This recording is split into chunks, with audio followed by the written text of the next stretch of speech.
የለው። የእነሱንም ትምህርት ማመናችን ምንም እርባና የለው። ሙታን ከመቃብር ጻድቃንም ከእንቅልፋቸው የማይነሱ ከሆነ ጥቅም የለውም። ክርስትና በራሱ አስፈላጊ አይደለም። እዚህ ቤትም መገናኘት አያስፈልገንም። እሑድም ማምለክ አያስፈልገንም። መብላት፣ መጠጣት፣ መሞት። ለዚህ አንድ መነሻ ጥቅስ እንያዝ። አንደኛ ቆሮንቶስ 15 ቁጥር 13 ትንሣኤ ሙታን ከሌለ ወይንም በመቃብር ያሉ ሁሉ አመነ አላመነ የማይነሱ ከሆነ ምን ይሁን? እዚህ ላይ እናነበው። አንደኛ ቆሮንቶስ 15 ቁጥር 13 አንደኛ ቆሮንቶስ 15 ቁጥር 13 ትንሣኤ ሙታን እስከሌለ፣ ትንሣኤ ሙታን ወይም የሙታን መነሳት ከሌለ፣ በመቃብር ያሉ የማይነሱ ከሆነ ክርስቶስ አልተነሳማ። ክርስቶስ አልተነሳም አይደለም፣ አደራሽ አስተሳሰባቸውን እንዴት እንደሚቃወሙ።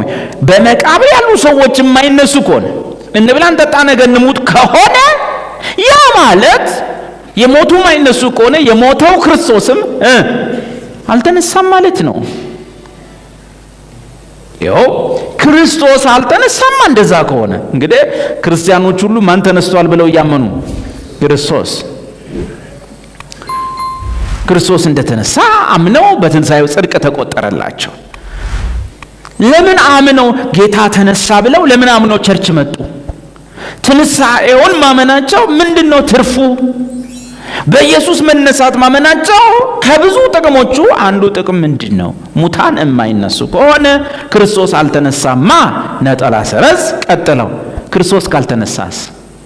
ክርስቶስም ካልተነሳ እንግዲያስ አንደኛ ስብከታችን ከንቱ ነው። እነ ጳውሎስ ሐዋርያት የሰበኩት እነ ጴጥሮስ የሰበኩት ስብከት ሁሉ ምን ሊሆን ነው? ከንቱ ሊሆን ነው። ባጭሩ ክርስትና የሚባልም ሃይማኖት አያስፈልግም። ቤተ ክርስቲያን የምትባልም አታስፈልግም። ወንጌል መስበክ የሚባለውም አያስፈልግም። አያችሁ፣ ትንሣኤ የሚለው ትምህርት በቤተ ክርስቲያን ውስጥ ዋና ነገር የሆነበት ምክንያት ይሄ ትምህርት ከሌለ ራሱ ወንጌሉም ቤተ ክርስቲያኑም የክርስቶስም ትንሣኤ የሙታንም ተስፋ የሚባል የለም። ስለዚህ እዚህ መገናኘትም አያስፈልግም። በዓለ ሃምሳም አያስፈልግም። የብልቶች ሁሉ ወደ ክርስቶስ አካል ውስጥ መጨመር አያስፈልግም። የሚመጣ ተስፋ መጠበቅ የለብህም። ዝም ብለን እንደ እንስሳ ኖረ እንደ እንስሳ መሞት ነው ማለት ነው። እና ቤተ ክርስቲያን ያሰኛል። ወንጌሉ እንዲሰበክ ምክንያት የሚሆነው ሌላውም ነገር ሁሉ እንዲሆን እኛም ያመንነው ሰዎች የልጁን መልክ እየመሰልን እንድንቀየር ሁሉ እዚህ የምንገናኝበት ምክንያት በዚህ ትምህርት ምክንያት ነው። የምን ትንሣኤ? ሙታኖች ወይንም በመቃብር ያሉ ሰዎች ስለሚነሱ የመነሳት ጉዳይ ስላለ። ጥያቄ አለኝ። ለምንድን ነው ወንጌል ለእንስሳት ማንሰብከው? ለእጽዋት ማንሰብከው? ለውሾቹ ምናምን እንቺ ጉቺዬ እንደው ብለህ ስለምንወዳት ለምንድን ማንሰብካት? አንድም አሰማንም፣ ሁለተኛ የትንሣኤ ተስፋም አልተሰጣትም። ለምንድን ነው ወንጌል ምን ሰብከው ሲባል በሌላ ምክንያት የትንሣኤ ጉዳይ አለ፣ መነሳት የሚባል ነገር አለ። እና ክርስቶስ ካልተነሳ ደግሞ ሙታን የማይነሱ ከሆነ ክርስቶስም አልተነሳማ። ክርስቶስ ካልተነሳ ደግሞ ስብከታችን ምንድነች? ከንቱ ናት። እምነታችሁም ደግሞ ከንቱ ነው። ማመን አያስፈልግም በኢየሱስ። ኢየሱስ የእግዚአብሔር ልጅ ነው፣ ከሙታን ተነስቷል ምናምን የሚለው እሱ ካልተነሳ ምን ያስፈልጋል? ቸርችስ ለምን ታስፈልጋለች? ያ ሁሉ ሰማዕትነት ምን ያደርጋል? ኢየሱስስ ምን ቃል ሥጋ አስኮነው? እኛ ማንነሳ ከሆነ ከላይስ ምን አመጣው? እዚህ ድረስ እዛው ከአብ ጋር መተካከልን እንደዛው እንደያዘ አይቀመጥም። እዚህ ድረስ ምን አመጣው? ያ ሁሉ ውርደት፣ ያ ሁሉ መከራ ምን አስፈልገው? ባጭሩ ምንድነው? ትንሣኤ በክርስትና ትምህርት ውስጥ ካሉ ቁልፍ ትምህርቶች ውስጥ አንደኛውና ዋነኛው። ስለዚህ በጣም መጠናትና ማወቅ ያለብን ነገር ነው ማለት ነው። ነገር ግን ቅዱሳት መጻሕፍት አሁን ትንሣኤ ሙታን የክርስትና ዋና ዶክትሪን ነው። ነገር ግን ቅዱሳት መጻሕፍት እነዚህ 66ቱ ሙታን ሁሉ በአንድ ጊዜ አንድ ላይ እንደሚነሱ አድርገው አያስተምሩንም። 66ቱ መጽሐፍ ውስጥ ሙታን በአንድ ጊዜ ብድግ ይላሉ፣ ያመነም ያላመነም በአንድ ቀን በአንድ ጊዜ በአንድ ወቅት ላይ አይነሱም ነው የሚለው መጽሐፍ። በጭራሽ በአንድ ጊዜ የሚሆን የሰው ዘር ሁሉ መነሳት የለም። በሚፈጸሙበት ጊዜ በሚነሱ ሰዎች አይነት የሚለያዩ ሁለት ትንሣኤዎች ገና ወደፊት ይደረጋሉ። በደንብ ያዙልኝ። አንደኛ በሚፈጸምበት ጊዜ፣ በጊዜው ያ ትንሣኤ መቼ ነው የሚፈጸም የሚባል ጊዜ። እንግዲህ ስለ አምስቱ ፍርድ ስናጠና ጊዜ ወሳኝነት አለው። ፍርዱ ትንሣኤው በሚፈጸምበት ጊዜና የሚነሱ ሰዎች አይነት፣ በእነዚህ ሁለት መስፈሪያዎች የትንሣኤው ጊዜና የሚነሱ ሰዎች ማንነትን በሁለቱ መስፈሪያዎች መሰረት መጽሐፍ ቅዱስ ከዚህ በኋላ ሁለት አይነት ትንሣኤዎች እንደሚኖሩ ይናገራል። አንደኛ በጊዜው ይለያያሉ። ሁለቱ ትንሣኤዎች የጊዜ ቅደም ተከተል አላቸው። ቢያንስ በፊተኛው ትንሣኤና በኋለኛው ትንሣኤ መሃል የ1000 ዓመት ክፍተት አለ፣ ጊዜ አለ።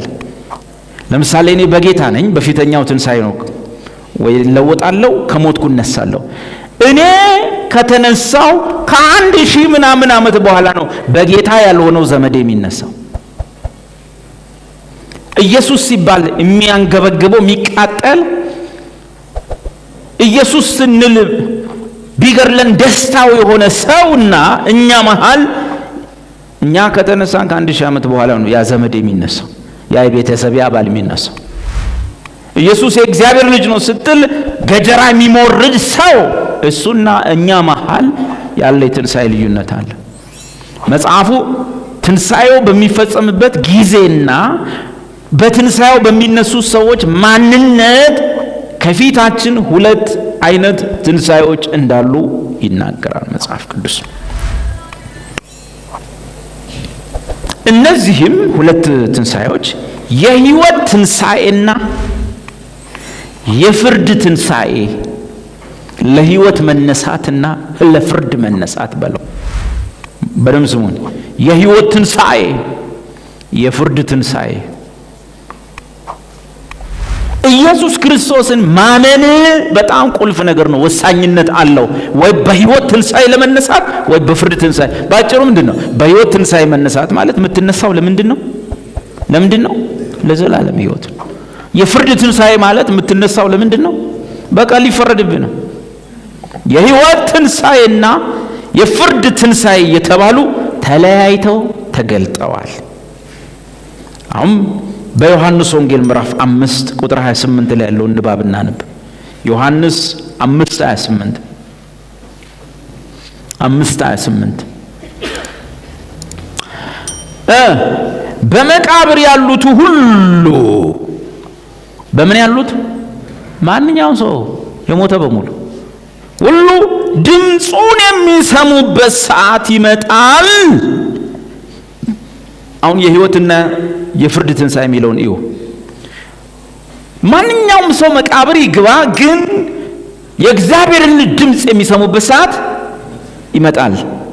ሰዓቱ ግን ይለያያል፣ ሰዎቹም ይለያያሉ፣ ስሙም ይለያያል። እንመጣለን። ስንመጣ ብዙ ጥቅሶች እንደርስበታል። መልካም ያደረጉ ለምን ትንሣኤ? ለሕይወት ትንሣኤ። የምን ትንሣኤ? የሕይወት ትንሣኤ። ክፉስ ያደረጉ፣ ክፉም ያደረጉ ለምን ትንሣኤ? ለፍርድ ትንሣኤ ይወጣሉና በዚህ አታድንቁ። አይግረማችሁ። መልካም ያደረጉ ለምን ትንሣኤ? የሕይወት ትንሣኤ ነው። ለሕይወት ትንሣኤ ለሚልሉ ለሕይወት ትንሣኤ፣ በሕይወት ትንሣኤ ጊዜ ሳይሆን ለሕይወት ትንሣኤ፣ ለሕይወት መነሳት፣ ለሕይወት ይነሳሉ። ክፉስ ያደረጉ፣ አቤት መቼስ ከአቤል ደም ጀምሮ እስከ በራኪው ልጅ ዘካርያስ ደም፣ ከሁሉ በላይ የእግዚአብሔር ልጅ ደም ላይ የቆመ ክፉ ያደረጉ ሁሉ ለምን? አቤት በፍርድ ትንሣኤ ነው። ለፍርድ ትንሣኤ፣ ለፍርድ ትንሣኤ፣ ለፍርድ መነሳት፣ ለህይወት መነሳት፣ ለፍርድ መነሳት፣ ለህይወት ትንሣኤና ለፍርድ ትንሣኤ ይነሳሉ። በጴጥሮስ በሁለተኛ ጴጥሮስ 3:8 ሁለተኛ ቆሮንቶስ 6:2 ዮሐንስ 8:56 ተጨማሪ ጥቅሶች ታገኛላችሁ። ሌላ ስምኒ የትንሣኤዎቹን ስም ማለት ነው። በኋላ ተራውን እናያለን እንዴት እንደሆነ ጳውሎስ ይነግረናል። ሉቃስ 14 ቁጥር 13 ይሄ ለህይወት ትንሣኤ የተባለው ሌላ ስም ተሰጥቶታል፣ ተጨማሪ ስም። ሉቃስ 14 ቁጥር 13 እና 14 ነገር ግን አለ ጌታ ግብዣ ባደረግክ ጊዜ ድሆችና ጉንድሾችን አንካሶችንም እውሮችንም ጥራ፣ የሚመልሱት ብድራት የላቸውምና ብፁዕ ትሆናለህ። በጻድቃን ትንሣኤ ይመለስልሃልና። በምን ትንሣኤ? ኦኬ ኢየሱስ በጻድቃን ትንሣኤ ይመለስልሃል ሲል የምኖች ትንሣኤ አለ ነው? የጻድቃን ትንሣኤ አለ ማለት ነው።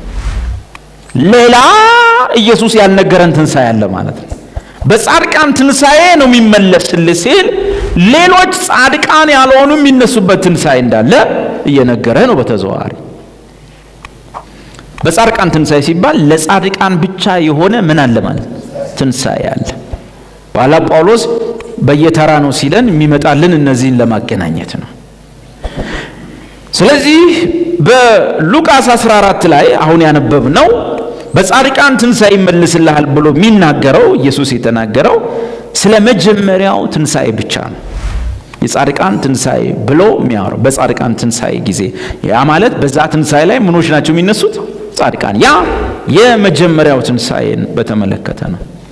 አሁን ወደ ተራው እንግባ። አንደኛ ቆሮንቶስ 15 ቁጥር 22 ትንሣኤ በየተራ ነው። በአንድ ጊዜ ሁሉም በአንድ ጊዜ ብድግ አይሉም። ደግሞ ራሱ ፌርም አይደለም። እስቲ ኢየሱስ ያድናል ያልኩትም ኢየሱስን የሚሳደብ ሰው ከኔ አጠገብ ተሰልፈንማ መቆም የለብን። እኛ ለብቻ ነን፣ እነሱ ለብቻ ነን። እንኳን ወደፊት አይደለም አሁን ለብቻ ነን አይደለን? እና አሁን ለየብቻ ሆነን በትንሣኤ ቀን የምንደበላለቅበት በጀማ አብረን የምንነሳበት ምክንያት አንደኛ ቆሮንቶስ 15:22 እናጥናው። ምን ይላል? ሁሉ በአዳም እንደሚሞቱ እንዲሁ ሁሉ በክርስቶስ ደግሞ ሕያዋን ይሆናሉና።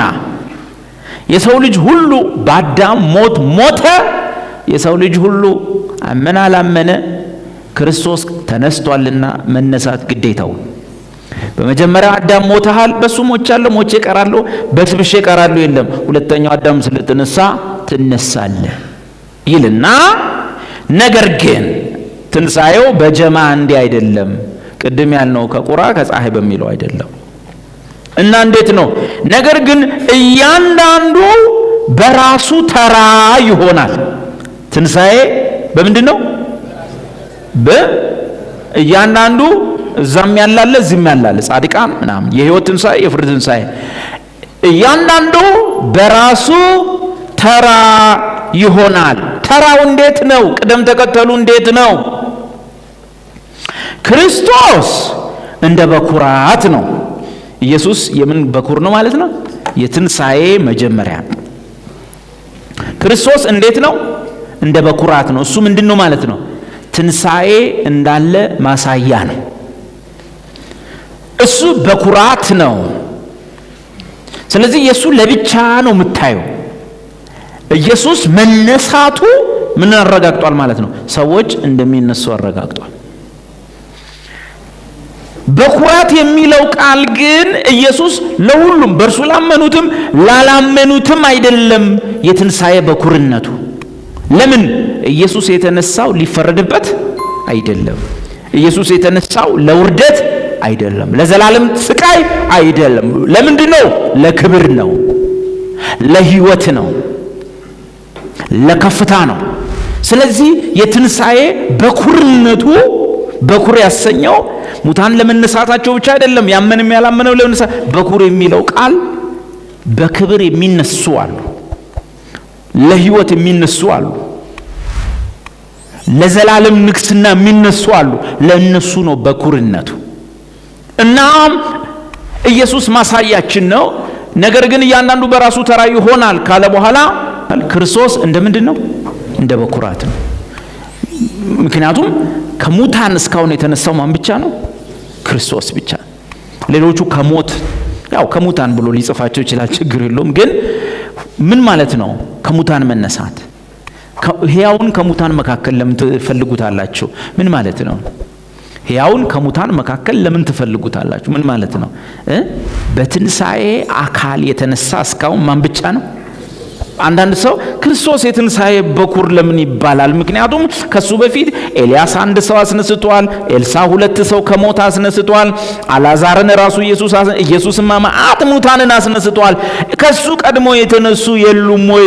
እንዴት ነው ኢየሱስ ነው የመጀመሪያው ሲባል ኢየሱስ ከሙታን በመነሳት በኩር የተባለው ከሙታን በመነሳት ጊዜ በትንሣኤ አካል በማይደክመው በማይረበው በማይጠማው ስጋና አጥንት ሆኖ እየተዳሰሰ ግን መንፈሳዊ ህይወት ውስጥ ወይም የመንፈሳዊና ህይወት ዓለም የመንፈሳዊና ዓለም ህይወት መኖር የሚችል ስጋና አጥንት መንፈስ አይደለም የተነሳው ስጋና አጥንት ነው። መንፈስ ያዩ መሰላቸው በተዘጋ ቤት ሲገባ። ከዛ ምን አሉ? ኢየሱስ ምን አለ? ከዛ አይ ናናዬ መንፈስ በእኔ ላይ እንዳለው አይነት አጥንትና ስጋ የለውም፣ እኔው ራሴው ነኝ። ሲዳስሰው ይዳስሳል ጌታ አምላክ ያለ መጽሐፍ ቅዱስ ላይ ኢየሱስ ሞቶ ከመነሳቱ በፊት በዚህ ስጋ ህይወት ሲኖር ተራበ የሚል ቃል አለ። ተራበ ይላል፣ ተራበ ይላል። ርቦት ሊበላ ሁሉ ሄደ። ጠማው የሚል አለ፣ ጠማው የሚል አለ። ከትንሣኤስ በኋላ ይኖራል። ከፈለገ ይበላል፣ ከፈለገ ለዘላለም አይበላም። አጥንትና ስጋ ነው። በልቷል እንደ ጌታ ከሙታን ሲነሳ በልቷል፣ በልቷል። ቢያንስ ባህር ዳርቻ እና መጽሐፉ ምን ይላል? በፊታቸውም በላ ይላል። አቅርቦ አለ፣ ቀረበ። ከዛ ያለዚያ መንፈስ ነው የተነሳው። እኛም አንነሳ መንፈስ ነው ያለ የጆባ ትምህርት ሊሆን ነው። ጆባዎች እንደዛ ነው የሚያምኑት። ስጋው አልተነሳም ብለው ነው የሚያምኑት። ኢየሱስ ግን አጥንትና ስጋ መንፈስ የለውም፣ እኔ ጋር ግን አለ ይኸውና። ከዛ ደግሞ እንዲያምኑት ምን አደረገ? በፊታቸውም በላ። ደስ አይልም? ግን ከዛስ በኋላ እስካሁን በልቷል? ተነስቶ በላ። እሺ ከተነሳ በኋላ ግን ይኸው ካረገ 2000 ዓመቱ ነው። አልበላ አልጠጣ። የምን አካል ይባላል? የትንሣኤ አካል ይባላል።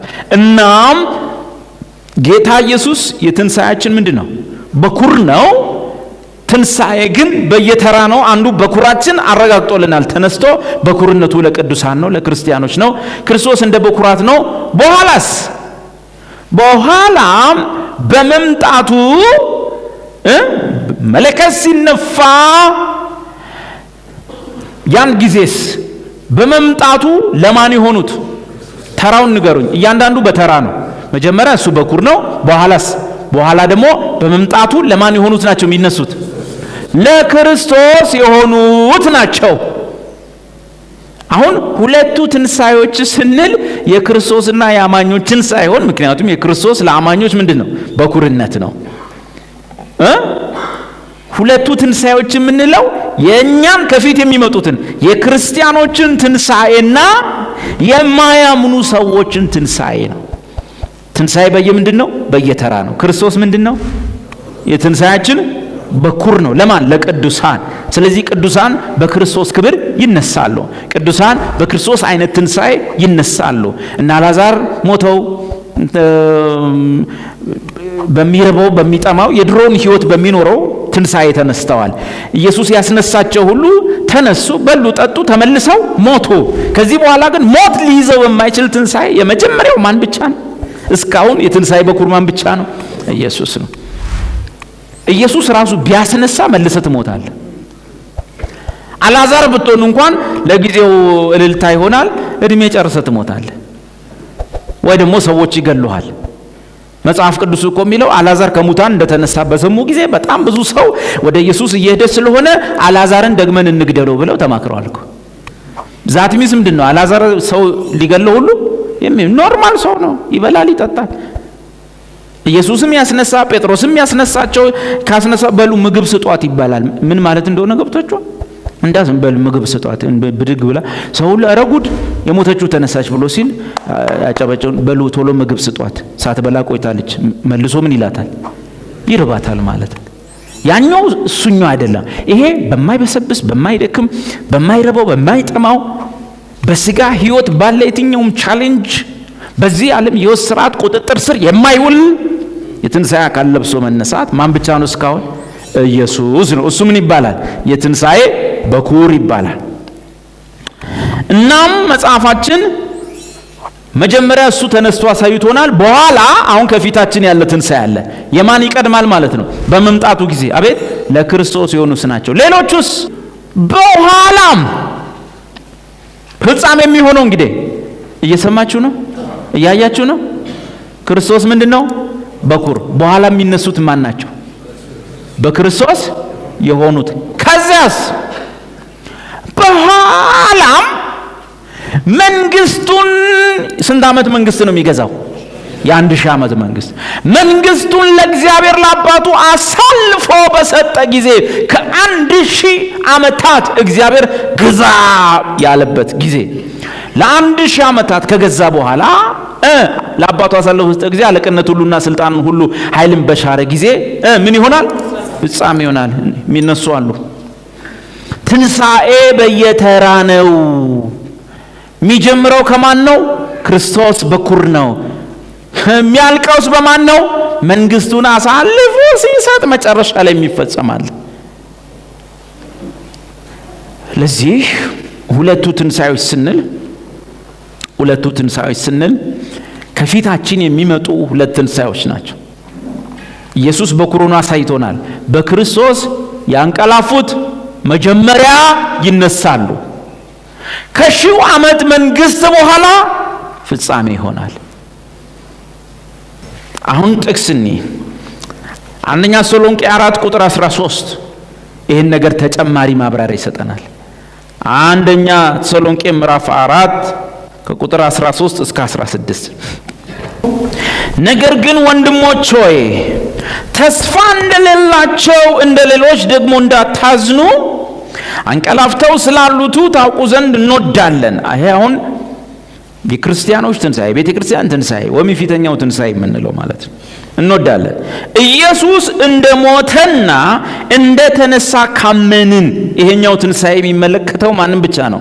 ኢየሱስ እንደሞተና እንደተነሳ የሚያምነውን ብቻ ካመንን በኢየሱስ ያንቀላፉትን። ለምሳሌ ዛሬ ቤተ ክርስቲያን የምድር ቆይቷ የሚያልቅበት ቢሆን ዛሬ ቢሆን የምንነጠቀው ምን ይሆናል ነው የሚለን? መጀመሪያ በኢየሱስ አንቀላፍተው ይሄዳሉ። እነሱ ይመጡና በመቃብር ያለው አካላቸው በትንቱን ይወጣው የት ጋር እንዳለ የማይታወቀው በአውሬ ተበላው፣ በእሳት የተቃጠለው፣ ባህር ይበላው ያ ሁሉ አካላቸው በመንፈስ ቅዱስ ኃይል ተገጣጥሞ ይነሳል። እነሱም በዛ ሰውነታቸው በትንሣኤ አካል ይዋሃዳሉ። እኛ ደግሞ ሳንሞት ያለነው ክርስቲያኖች ቀድመናቸው ወደ ጌታ እንሄድም፣ አንነጠቅም። እነሱ ይሄ ይሆንላቸዋል፣ እኛም እንለወጣለን። አብረን ነው የምንሄደው ተመልሰን። አሁን ምን ይላል? ኢየሱስ እንደሞተና እንደተነሳ ካመንን ይሄ ትንሣኤ በኢየሱስ ያመኑትን ብቻ ነው። እንዲሁም በኢየሱስ ያንቀላፉትን እግዚአብሔር ከእርሱ ጋር ያመጣቸዋልና በጌታ ቃል የምንላችሁ ይህ ነውና እኛ ሕያዋን ሆነን ወይም በሕይወት ሆነን ጌታ እስኪመጣ ድረስ የምንቀር ወይም ሳንሞት ጌታ የሚመጣ ሰዎች ያንቀላፉትን በደንብ ያዙ። የሞቱትን ያንቀላፉትን ክርስቲያኖች ናቸው። ያንቀላፉትን አንቀድምም። በሕይወት ስላለን በመቃብር ያሉ ክርስቲያኖችን ጥለናቸው አንሄድም። ታዲያ ምንድን ነው የሚሆነው? ጌታ ራሱ በትእዛዝ በመላእክት አለቃ ድምፅ በእግዚአብሔር መለከት ከሰማይ ይወርዳልና ያዙልኝ በክርስቶስ የሞቱ ምን ይላሉ? አስቀድመው ይነሳሉ። በማን የሞቱ? በክርስቶስ የሞቱ። ምናልባት አንዳንድ መጽሐፍት ቤተ ክርስቲያን ቀድማ ትነጠቃለች። ምክንያቱም እነዛ ቴዎሎጂያን ደግሞ በጣም ትልልቅ ሰዎች ስለሆኑ የሚያቀርቡት አርጊውመንት በፊተኛው ትንሣኤ ሁሉም ያምናሉ። ምን ይላሉ? ቤተ ክርስቲያን ቀድማ ትነጠቃለች፣ ከዛ በኋላ ከ7 ዓመት በኋላ ነው የብሉይ ኪዳን ሰዎች የሚነሱት የሚሉ አሉ። ከዛ ምን ይላሉ? ያም ሆነ ይህ ይላሉ፣ ያም ሆነ ይህ ቤተ ክርስቲያንም የብሉይ ኪዳንም ሰዎች የሚነሱት ከ1000 ዓመት በፊት ነው። ቤተ ክርስቲያን ትነጠቅና ከ7 ዓመት በኋላ የብሉይ ኪዳን ሰዎችም ይነሱና ይደባለቁናል የሚሉት አለ። መጽሐፉ የሚለው በኢየሱስ ክርስቶስ ያመኑ አስቀድመው ይነሳሉ ሳይሆን በክርስቶስ ያንቀላፉ ሁሉ ይነሳሉ ነው የሚለው። ለምንድን ነው በኢየሱስ ክርስቶስ ያላለው? ኢየሱስ ክርስቶስ የሚለው ስም የተገለጠው ለአዲስ ኪዳን አማኞች ነው። ክርስቶስ የሚለውስ አቤት የኦሪት አባቶች ከአዳም ጀምሮ መሲህ ወይም መጪው ወይም ለቤዛነት የሚመጣው መድኃኒት እንደሚመጣ ሁሉም ያውቃሉ። ክርስቶስ የሚለው ስም ወይም መሲህ የሚለው ቃል ኦሪታዊ ቃል ነው፣ ወደ አዲስ ኪዳን የተላለፈ። እነሱ ጥግብ ያሉት ዘመን ሙሉ ሲሰሙት ሲጠግቡት ይመጣል እያሉ የጠበቁት ስም ነው። ስለዚህ በክርስቶስ ወይም በሚመጣው መጽሐፍ ቅዱስ እንዲህ ይላል፣ እነርሱ ገና ሳይመጣ ማን? ክርስቶስ ሳይመጣ ከሩቅ አይተውት በእምነት ሰላም ብለውታል ይላል። ጴጥሮስ ደግሞ በእነርሱ ውስጥ በነበረው የክርስቶስ መንፈስ ይላል። በውስጣቸው የማን መንፈስ አለ? የክርስቶስ መንፈስ በውስጣቸው ነበር። በውስጣቸው በነበረው የክርስቶስ መንፈስ እሱ የሚመጣበትንና ሰው የሚድንበትን ጊዜ መቼ ይሆናል ብለው ይመረምሩ ነበር ይላል። ዳዊትም በመዝሙር 2 ላይ የምድር ነገስታት ሁሉ በእግዚአብሔርና በክርስቶስ ላይ ተነሱ፣ ነገር ግን እናንተ የምድር መኳንንቶች ተመከሩ፣ ተገሰጹ፣ ለልጁ ስገዱ፣ እግሩንም ሳሙት ብሎ ይናገራል። ስለዚህ ክርስቶስ የብሉይ ኪዳን ውስጥ በጣም የተጠገበ ስም ነው።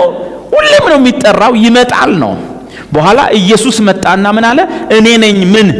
ክርስቶስ አለ። የነሱ ጸብ በክርስቶስ አለማመን ሳይሆን ኢየሱስን ምን አይደለህም ነው ክርስቶስ። እንደውም ስለ ክርስቶስ በቂ መረጃ እነሱ ጋር እንዳለ የምታውቁት ምንድነው? ክርስቶስ የት እንደሚወለድ ሁሉ እኛ እናውቃለን አሉት። ክርስቶስ ከየት እንደሚመጣም እናውቃለን ይሉት ነበር ስለ ክርስቶስ። ኢየሱስን ግን ክርስቶስ አይደለም አሉት። ስለዚህ መጽሐፉ የብሉይ ኪዳን አማኞችም ከቤተ ክርስቲያን ጋር አንድ ላይ እንደሚነሱ ማሳያ ብዙ ነገሮች ይኖራሉ። ይሁንና ቅድም ያልናቸውም ሰዎች የሚሉት ከ7 ዓመት በኋላ የሚነሱ ይመስላሉ። ግን ያም ሆነ እነሱም እኛም የምንነሳው ከ1000 ዓመት በፊት ነው፣ የፊተኛው ትንሣኤ አካል ናቸው ብለው ይዘጋሉ። ጥሩ ነው። እንምጣ። አሁን እኔ የፈለኩት ነገር ትንሣኤ በየተራው ነው። ክርስቶስ ምን ሆኗል? በኩር ሆኗል። አንዳንድ ሰው ደግሞ እንደዚህ ይላል፣ ክርስቶስ በኩር ሆኗል ሊል ይችላል። እሱ ጌታ ነው፣ ሊነሳ ይችላል። እሱ የእግዚአብሔር ልጅ ነው፣ ሊነሳ ይችላል። ግን ሰዎች ምን ነሳ አይመስለኝም ቢልስ? ክርስቶስ በኩርነቱ ማሳያ ሆኖ ካላረካውና እንደ አንዳንድ የቆሮንቶስ አንዳንድ የአሕዛብ ሀገር ያሉ ክርስቲያኖች ምን አሉ? ትንሣኤ ሙታን ከዚህ በፊት ሆኗልና ከዚህ በኋላ ማንም አይነሳም፣ ስለዚህ እንብላ፣ እንጠጣ፣ እንሙት አሉ። ጳውሎስ 1ኛ ቆሮንቶስ 15ን እናንተ ምን እየሆናችሁ ነው? እንዴት የለም ትላላችሁ? ማትነሱ ከሆነ ሙታን ማይነሱ ከሆነ ስብከታችን ከንቱ ነው፣ እምነታችሁም ከንቱ ናት፣ ክርስቶስም አልተነሳም ማለት ነው። ሰዎች ክርስቶስ ብቻ ሳይሆን ሰዎች በትንሣኤ አካል ከመቃብር እንደሚወጡ ማሳያ አለ። ብዙ ሰው ለማመን ቢከብደው እንኳን ጥሩ አስተማሪ ምን እንደሚያደርግ ታውቃለህ? ኤግዛምፕል ያበዛል አይደል?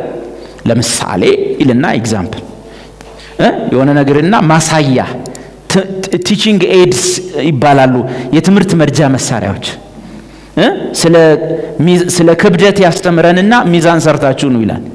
ወይ ሚዛን ይዞ ይመጣል ክላስ ውስጥ ጎበዝ አስተማሪ። ጎበዝ አስተማሪ ሚዛን ሰርቶ ይመጣና እንዲቆጭ ያደርጉና ይሄ ይኸውላችሁ ሚዛን ይባላል ክብደት ምን ለካበት ምናምን ብሎ ድሮ ያስተምረን ነበራል አይደል? ምሳሌዎች አሉ። ጎበዝ አስተማሪ ሲያስተምር የትምህርት መርጃ መሳሪያዎችን ይጠቀማል። ጌታችን ኢየሱስ ክርስቶስ በትንሣኤ አካል ከመቃብር ሰው እንደሚወጣ እሱ ወጥቶ ባሳየበት ቀን ላይ ሰዎችም አብረው እንዲወጡ አድርጓል። እውነት ውሸት? ስለዚህ እሱኛውን ትንሣኤ እንየው። እሱ ፓርሻል ሪዘሬክሽን የሚባለው ወይም ከፊል ትንሣኤ የሚባለው ወደፊት እያንዳንዱ ሰው ከመቃብሩ እንደሚወጣ ማሳያ የዛሬ 2000 ዓመት ላይ ኢየሱስ ከመቃብር ሲወጣ በትንሣኤ አካል ለሐዋርያቱ ሲገናኛቸው እሱ ብቻ ሳይሆን ከሙታን ከተነሳ በኋላ በብሉይ ኪዳን የነበሩ ብዙ ቅዱሳን አባቶችና እናቶች ኢየሱስ በተነሳ ጊዜ ከየመቃብሮቻቸው ወጥተው በአንዳንድ የኢየሩሳሌም ከተሞች ወይም ሰፈሮች መንደሮች ውስጥ ለብዙ ሰዎች ታዩ።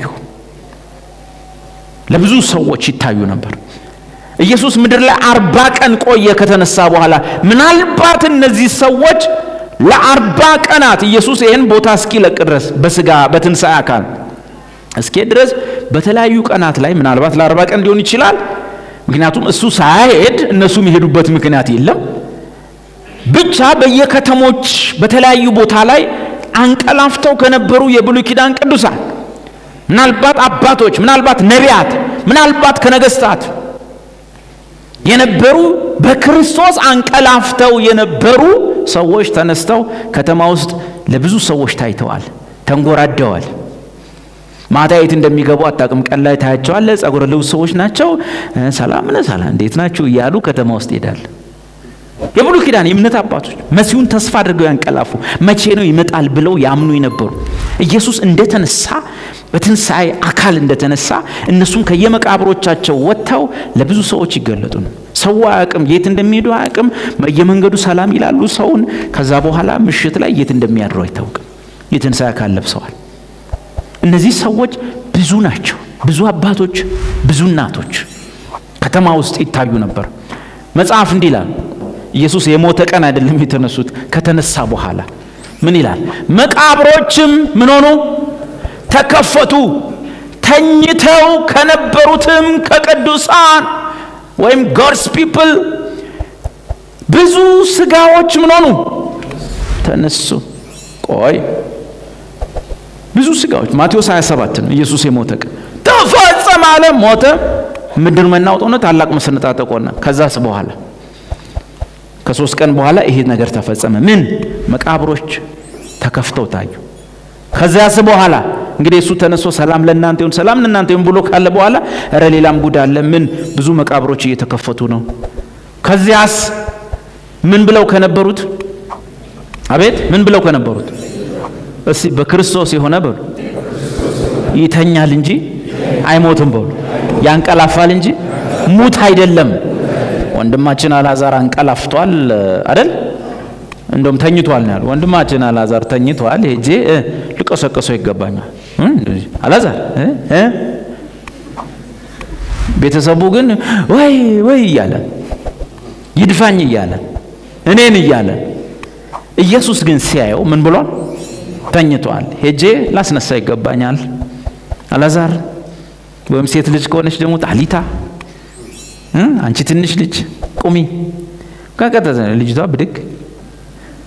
ኢየሱስ ትንሣኤና ሕይወት እኔ ነኝ። እስቲ ተኝተዋል በሉ። ተኝቶ ነው በሉ። ያ ወዳጄ በሉ። ተኝቶ ነው፣ አንቀላፍቶ ነው። ቀድብን ያለ እንቅልፍ፣ ስጋት የለው ኑሮ፣ ዘይት ተወደደ ምናምን፣ በርበሬ ምናምን፣ መቀሌ ምናምን የለም። ምን ብሏል? ለጥ ተኝተው ከነበሩትም ከቅዱሳን ብዙ ስጋዎች ተነስተውስ ከትንሣኤውም በኋላ ነው። እሺ ከትንሣኤውም በኋላ ከመቃብሮች ወጥተው ሉክ ኢየሱስ ተፈጸመ ሲል መቃብሩ ሁሉ ድንጋይ ሁሉ ቃቃቃቃቃ ምናምን ግን አልተነሱ። ማን ነው የትንሣኤ በኩር? ማን ነው የትንሣኤ በኩር? ኢየሱስ ክርስቶስ ነው የትንሣኤ በኩር።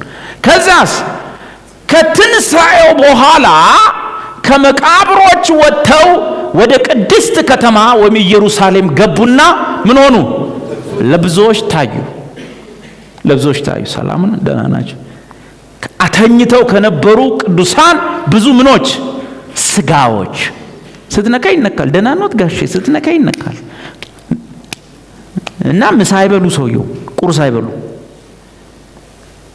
ከዛ ደግሞ ስታልፍ የሆኑ ሴትዮ ታያለ። ስታልፍ የሆኑ ሰዎች፣ አዳዲስ ሰዎች ለሰፈሩ፣ ለከተማው፣ ለአገሩ ሰላም ናችሁ ልጆች እያለ፣ ልጆች ደህና ናችሁ ሰላም ናችሁ እያሉ ያልፋሉ። ልጆቹ ጋሼ አባባ ይላሉ፣ ይነኳቸዋል። ሰውየው የት እንደሚሄዱ አይታወቅም፣ የት እንደሚገቡ ማታ የት እንደሚያድሩ አይታወቅም።